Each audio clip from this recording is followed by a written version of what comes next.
د مشاعرې په دې ترڅ کې ډېرې درنې او پتمنې خور ښاغلې مېرمن اوږۍ باوري ته بلنه ورکوم چې راشي او خپل شعر وړاندې کړي. زه هم خپل سلامونه تاسو ټولو خویندو او خپلو درنو خورنو ته وړاندې کوم. زما د دې شعر عنوان دی پښتنه مور. وایي لور یم د ملالۍ د نازو انا د کور یمه، زه پښتنه مور یمه، زه پښتنه مور یمه. چا چې د دې خاورې او وطن تاریخ لوستلی وي ډېر که نه وي لږ په دې اړه پوهېدلی وي. دا چې بندیوانه په دې دا چې بندیوانه یا په کور یا په کور یمه، زه پښتنه مور یمه، زه پښتنه مور یمه.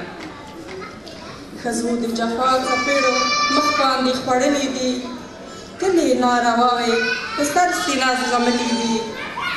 نن هم د پرون په ډول نن هم د پرون په دود نیولې په سر اور یمه، زه پښتنه مور یمه، زه پښتنه مور یمه.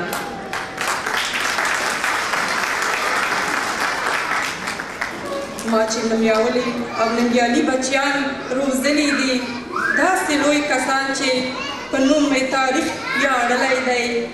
ویاړم چې د دغو نومیاوړو مور او خور یمه، زه پښتنه مور یمه، زه پښتنه مور یمه.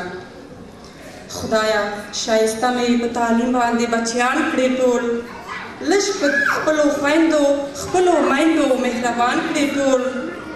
څو به د نړۍ د نورې ښځو د پیغور یمه، زه پښتنه مور یمه، زه پښتنه مور یمه.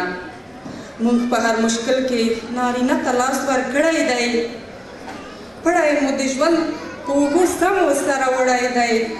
داسې له تعلیمه نن بې برخې په کوم تور یمه، زه پښتنه مور یمه، زه پښتنه مور یمه.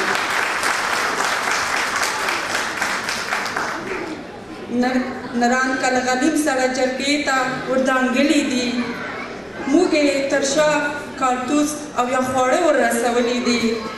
زه د ملالۍ ټپه ښکلې د تنګ ټکور یمه، او زه پښتنه مور یمه، زه پښتنه مور یمه.